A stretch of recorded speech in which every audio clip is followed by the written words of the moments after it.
Donc on va passer de SIGIMAGE à S2I et on va accueillir les Sleepy Drivers, les conducteurs endormis. Sleepy Drivers, Les ça Sleepy Drivers, ça me fait peur quand même. Moi je connaissais les Happy Drivers, c'était un groupe de rock à l'époque, mais les Sleepy Drivers. Ok.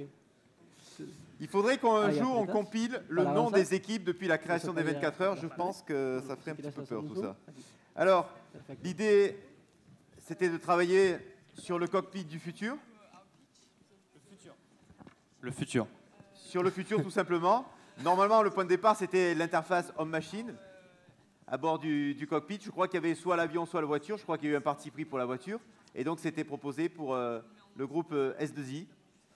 Et en tout cas, une belle slide intro. Un prototype fait toujours avec les derniers matériels les plus à la pointe. On est dans l'additive manufacturing, dans tout ce qui se fait en haute technologie. Fidèle représentation de la diapo.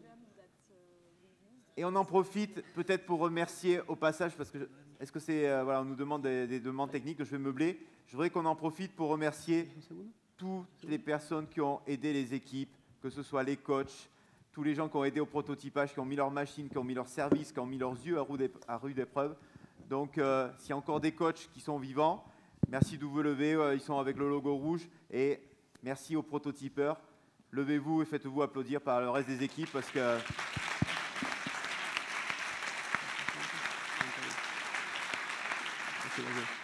C'est aussi en partie grâce à vous que nos équipes arrivent à tenir. Donc, Conseil, on a le deuxième micro, on a tout ce qu'il faut. Yes. Eh bien, vas-y, fais-toi plaisir. Donc, bonjour à tous.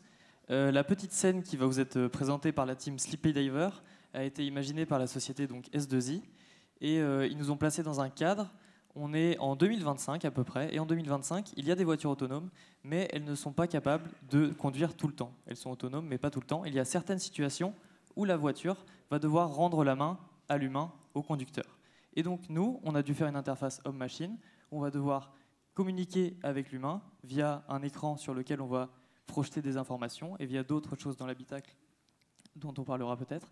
Et on va vous montrer une petite scène dans laquelle la voiture va rendre la place au conducteur et va devoir s'adapter à l'état du conducteur pour lui donner les bonnes informations.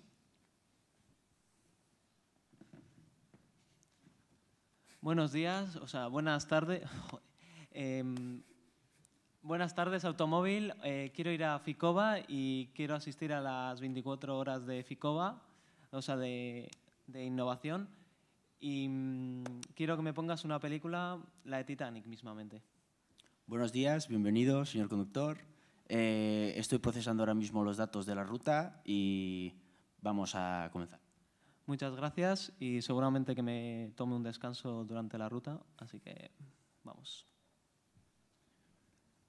Bien, bueno, ahora mismo el sensor, a mí, al coche, me está diciendo que el conductor aún está despierto, pero está cansado. Ahora el sensor me está diciendo que el conductor está dormido.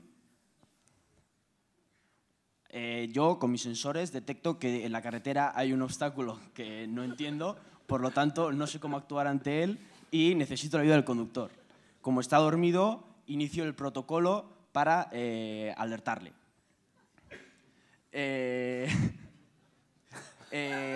Reclino el asiento para que vuelva a estar en su posición original, activo la vibración y elimino las distintas pantallas o distracciones que pueda haber en la pantalla.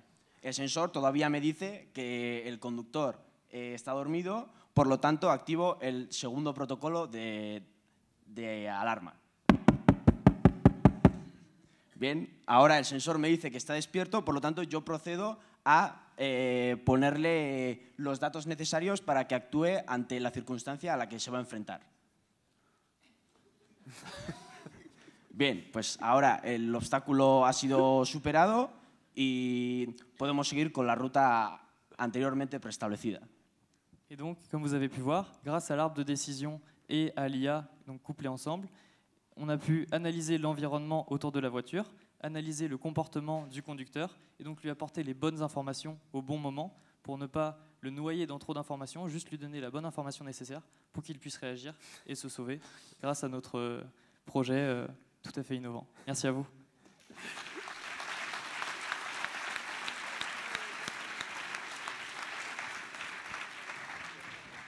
Muchísimas gracias. Actores, ¿eh? Bien. ¿Una o varias preguntas? Una.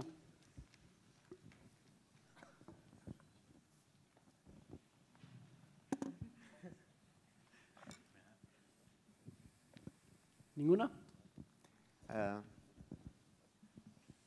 Vas-y, remets-toi. ¿Yo me siento? Ouais. Non, pas toi, pas toi. Ah, si, ouais, c'est mieux, toi. Oh non, mais a mí me gustaría hacerlo. Je crois que j'ai une autre idée d'interaction. Alors, toi, tu as beaucoup de... Ramon, tu es spécialiste du jambon. Il a des jambons magnifiques. C'était pas mal. Tu es un vrai acteur. Mais j'ai ami, regarde, fais le mec endormi. Voilà, très bien. Moi, j'ai une autre interaction possible qui pourrait... non, je ne vais pas le faire. Muchas gracias, merci beaucoup. Tu me dois 7 jambons. Bien. Bon, il n'y avait pas de questions, alors c'est sûr. On va demander... Te doy mi dirección para que me dieras los jamones que me prometiste. Il y a une question. Ah, Ah, si, voilà, Francis.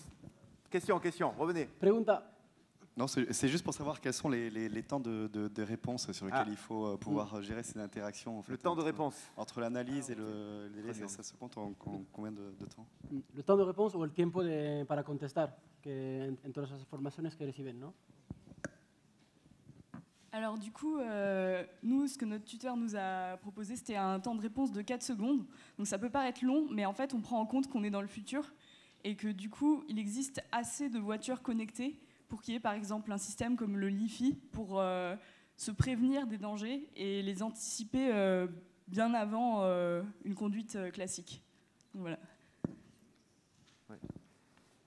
Est-ce que S2I est toujours parmi nous? Non? Ok, bon, mais donc pas de mots de S2I. On leur enverra la vidéo. Oui, il était content. Il aurait dit ça d'ailleurs. Génial.